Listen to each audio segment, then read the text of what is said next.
इस समय मेरे साथ समाजवादी पार्टी के नेता भी हैं और यादव समाज के लोग भी हैं। दोनों लोग यहाँ पर कल वाली हुई दादरपुर की घटना पर जिस तरह से पुलिस ने कार्रवाई की और घटनाक्रम हुआ और उसके बाद आज महिला के द्वारा छेड़खानी का आरोप भी लगाया गया और ब्राह्मण समाज भी कहीं ना कहीं एकत्रित होते दिखाई दिया। सबसे समझते हैं कि क्या राजनीतिक मुद्दा है या कुछ और दूसरा मामला। बहन जी, नाम बताइए आप अपना। मेरा नाम बीपी सिंह, जिला सचिव। बताइए कि जो घटनाक्रम हुआ भागवत का चोटी काटने वाला, उसके बाद कार्रवाई हुई, 4 गिरफ्तारी हुई और आज महिला ने छेड़खानी की शिकायत भी लिखी और ये भी कहा कि मेरे साथ पहले बदतमीजी हुई और उन्होंने पहचान भी चुका। नहीं, ये तो कल की जो घटना हुई बहुत निंदनीय है और इससे सभी लोग बहुत दुखी हैं क्योंकि ऐसा समाज में शायद कभी होगा, मैंने भी नहीं सुना है, पहली बार ऐसा हुआ। और जो बात आ रही है कि राजनीतिक मुद्दा, ऐसा कुछ भी नहीं है। अगर किसी के साथ गलत होता है और पीड़ित परिवार उसके साथ खड़ा है तो इसमें कोई राजनीतिक हिस्सा नहीं है। और महिला ने अपने बचाव के लिए ये सब कदम उठाए हैं और झूठा आरोप लगाया है, ऐसी कोई बात नहीं है।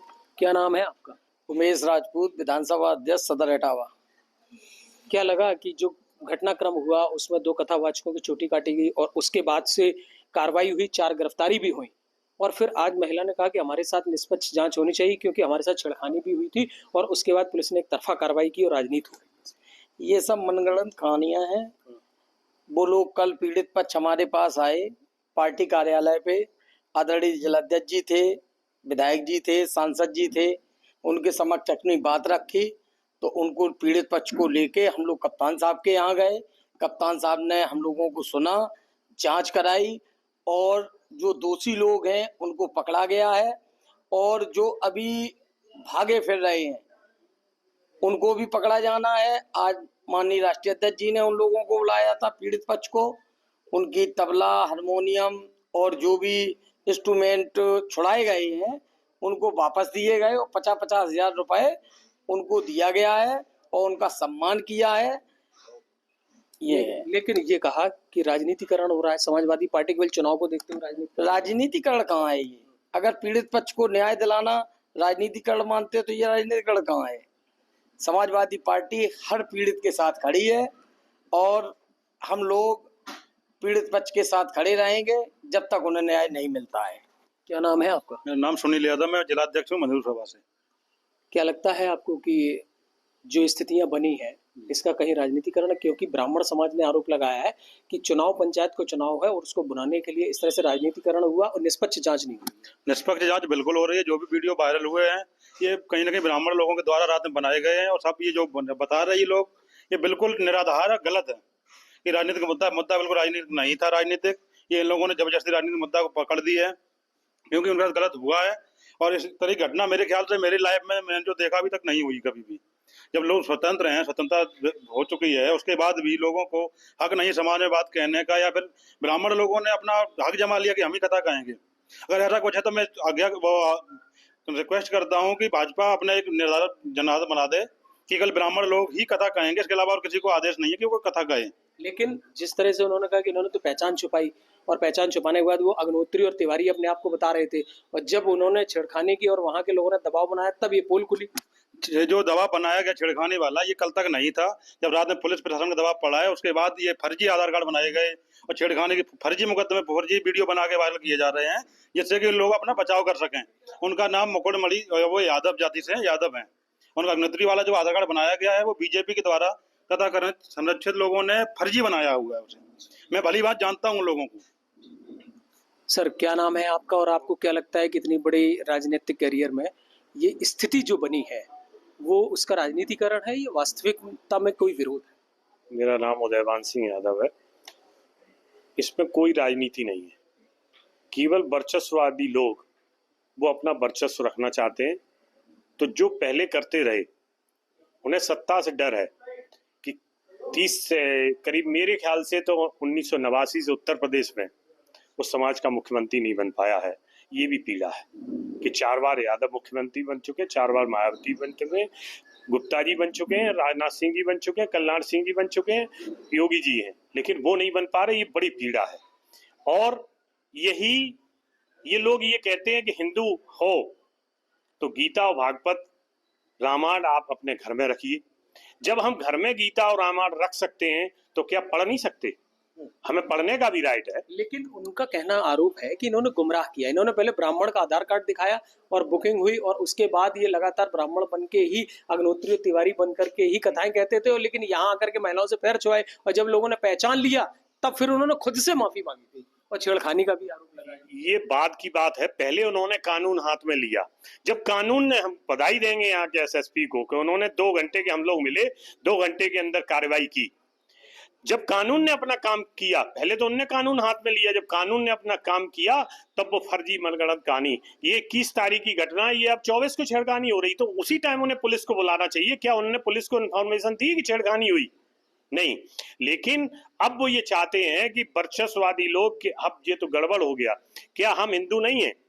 हमारी छुट्टियां काटी जा रही है, क्या रखने का अधिकार नहीं है? ये किन्हें उन्हें राइट दे दिया कि आप किसी की छुट्टियां काटेंगे? ठीक है, अगर उनने ये छुपाया, मेरी ख्याल से तो ये, मुझे जानकारी है कि बाकायदा उन्हें जानकारी में था जब वो करके गए। कोई इटावा इतना बड़ा नहीं है क्षेत्रफल में, यहाँ हर गांव में पता लगा लेते हैं कि वो जवाहरपुरा के थे, वो छलदा के थे, कि कौन यादव वर्ग का है, कौन किसका है, ये सब जानकारी थी। लेकिन किसी बात को लेके कोई बात उन्हें समझ में नहीं आई, तो उन्हें रात में, जबकि हमें तो ये भी जानकारी है कि जो आयोजक है मुख्य, वो उस घटना इत्तेफाक भी नहीं रखते। तमाम जो वर्चस्ववादी लोग हैं उन्होंने ऐसा काम किया, और ये दिखाने के लिए किया कि केवल हमारा अधिकार है, आप किताब हम रख सकते हैं लेकिन पढ़ नहीं सकते। तो ये हमको हतोत्साहित करने की बड़ी साजिश है। लेकिन 4 लोगों की गिरफ्तारी की गई है, उसके बाद कार्रवाई के बाद फिर ये चीज निकल के आई कि इसको राजनीतिक नहीं, किसी के हक को अगर हम लोग साथ चले जाएंगे, अगर पीड़ा नहीं सुनी जाएगी, वो पहले कोई नहीं, जब मीडिया में काफी देर से चल रहा है, जब नहीं सुनी गई तब हमारे जिला अध्यक्ष जी गए और कार्रवाई कराई, तो उसका ही राजनीति। पहले तो कानून उन्होंने लिया कि हम, हमारे अलावा कोई है ही नहीं, कानून ले लिया, छुट्टी काटे। ये तो वीडियो आपने देखा, आप नहीं चलाया, हमने तो चलाया नहीं। इसलिए ये लोग अब परेशान हैं कि जब प्रशासन ने कार्रवाई की तो परेशान है कि बचाव कैसे किया जाए। अब ब्राह्मण महासभा भी आ गई। ब्राह्मण महासभा ये साबित करना चाहती है कि ये सही किया, मतलब ये कह के कि उनने छेड़खानी की तो ये हमने सही किया। क्या ऐसा ही करेंगे आप? कानून हाथ में लेंगे?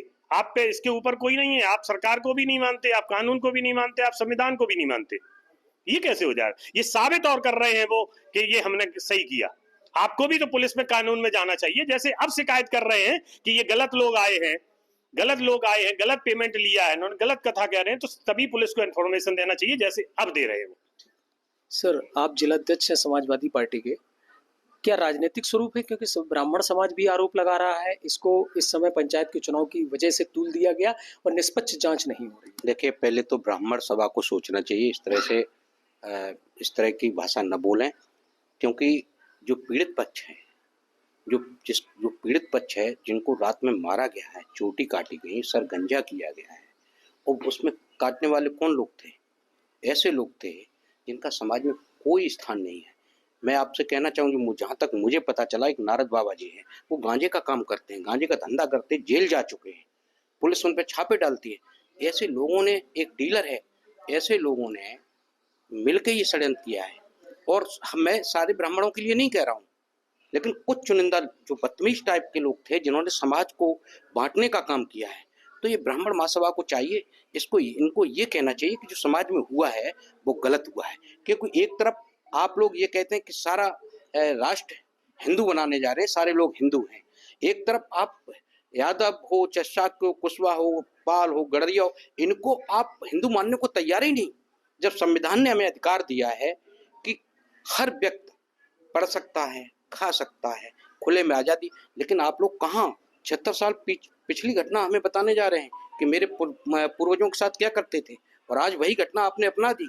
क्या कहूँ, ये सिर्फ और सिर्फ अपने लिए हिंदू राष्ट्र घोषित करना चाह रहे हैं, चंद लोगों के लिए हिंदू राष्ट्र घोषित करना चाह रहे हैं। मैं उन लोगों से, जो ब्राह्मण साहब, उनसे निवेदन करूंगा कि आप लोग एक जात विशेष की बात न करें, जो सच्चाई है, वास्तव में जिनके साथ अन्याय हुआ है उनका साथ दें। और जहाँ तक महिला का एक आज आया है कि छेड़छाड़ हुई है, तो मैं उनसे ये कहना चाहूँगा कि आप इस तरह की उसमें ना आए, कुछ लोग कहने में ना आए कि आपसे तो एक टॉयलेट करा के उनके ऊपर छिड़का गया, तब आप। उनका तो आरोप ये भी है कि ये टॉयलेट वाली तो बात गलत है, लेकिन उन्होंने एक धमकी दी थी कि हमारे जो है अखिलेश यादव से संबंध है, ऐसे ये आज कहा जा रहा है ना, जब वो पिट रहे होंगे जिनके सर गंजे, क्या वो अखिलेश यादव जी की धमकी दे सकते हैं? कोई अगर हमें बताए यहाँ पिटते पिटते कोई कह दे हम फलाने के आदमी हैं, कोई नहीं कहेगा। और फिर मुझे यहाँ तक चला, वो महिला जालौन से इनको करके लाई है, इनको भागवत पढ़ने के लिए। क्या अछल्दा इतनी दूर था? जात नहीं, सब जात छुपाई जा सकती थी। जात अछल्दा और उसमें दादरपुर में कितना है, ज्यादा 10-15 किलोमीटर का अंतर है। तो जात ऐसा नहीं, इनको सब कुछ जानकारी थी। जहां से ये करके लाए वहां ये भागवत कर रहे थे।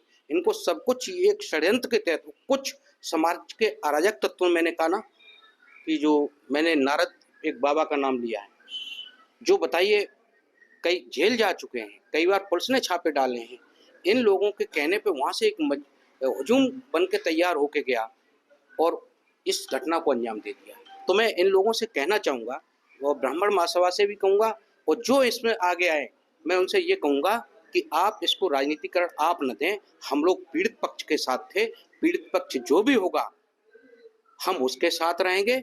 और फिर समाजवादी पार्टी जो पीडीए के लोग हैं, उसमें कठेरिया भी थे, यादव भी थे, अन्य लोग जो भी हैं, हम उनके साथ खड़े हैं। और मैं ये भी नहीं कि पीडीए में जो हमारी समाजवादी विचारधारा के लोग हैं उनके साथ भी अगर कोई अन्याय होगा तो समाजवादी पार्टी उनके साथ भी खड़े होने का काम करेगा। क्या नाम है आपका और आपको क्या लगता है कि ये जो घटनाक्रम हुआ और छेड़खानी का भी आरोप लग रहा है, क्या निष्पक्ष जांच की मांग की जा रही है? मेरा नाम रविंद्र चच्चू शुक्ला, जिला उपाध्यक्ष हूँ मैं समाजवादी पार्टी से। और जैसा कि दांदरपुर में जो घटना हुई है, मैं उसकी घोर निंदा करता हूँ। वहाँ समाज, ब्राह्मण समाज भी रहता है और उनकी ये मंशा नहीं थी कि हम ये कृत्य करें उनके साथ। कुछ अराजक तत्वों ने उनके साथ ये बदसलूकी की है और उससे गांव ग्राम पंचायत दांदरपुर में लोग इसका भी विरोध कर रहे हैं। लेकिन क्या होता है, संत और व्यास की कोई जाति नहीं होती है। जो महात्मा होता है ज्ञान देता है और वही उसको गुरु मानते हैं।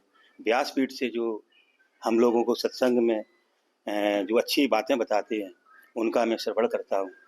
ऐसा कहीं कुछ नहीं है। जो लोग उनके खिलाफ कानूनी कार्रवाई की जाए, क्योंकि ये हमारे किसी भी गांव में आए वो अतिथि के रूप में होते हैं, मेहमान के रूप में होते हैं। व्यास का ऐसा अपमान नहीं होना चाहिए। छेड़खानी का आरोप लग रहा है उन पर? नहीं, ऐसा कुछ नहीं है, ये बिल्कुल गलत है। उसके बाद में इसमें कोई राजनीति न करे। समाजवादी पार्टी हमेशा उत्पीड़न जिसके साथ होता है उसके साथ रहती है, चाहे ब्राह्मण हो, कोई भी हो। और ब्राह्मणों की मदद की है समाजवादी पार्टी ने। कई लोगों को साथ लेकर के पिछली सरकार में और वर्तमान में भी विपक्ष में ब्राह्मण का मदद करती है। और ये भी सब झूठ है, निराधार है। क्या नाम है सर? डॉक्टर अनिल बघेल, पूर्व सभासद। क्या लगता है कि इस घटनाक्रम में जो चीजें घटी और उसके बाद छेड़खानी का आरोप, ये राजनीतिकरण है या वास्तविकता में ये सब चीजें जो नहीं होनी चाहिए थी वो भी हुई है? इसमें कोई राजनीतिकरण नहीं है। जो आरोप लगाए जा रहे हैं वो निराधार है। अगर छेड़खानी की थी तो पहले मालूम होना चाहिए, और अगर ज्यादा भी कुछ है तो उनका डॉक्टरी परीक्षण करा लिया जाए। इसमें तो भाई जरूरी जिसकी बात है, मनगढ़ंत कहानी को नहीं बढ़ाया जाए। और रही बात चुटिया वाली बात, चुटिया तो हम भी रखाए हुए हैं। ये हिंदू की चुटिया होती है, न कि एक जाति की चुटिया है। देखिए, मेरे साथ यहाँ पर ब्राह्मण समाज के भी एक युवक थे और साथ में यहाँ यादव समाज के साथ साथ समाजवादी पार्टी के लोग भी थे, जिन्होंने बताया कि ये जो घटनाक्रम हुआ ये तो निंदनीय है, कार्रवाई हुई लेकिन पीड़ित पक्ष के साथ है और कहीं ना कहीं ये जो आरोप लगाए गए हैं तो यह सारे आरोप निराधार हैं। और अब प्रशासन किस तरह की कार्रवाई करता है यह देखने वाली बात होगी। अमित तिवारी, यूपी तक, इटावा।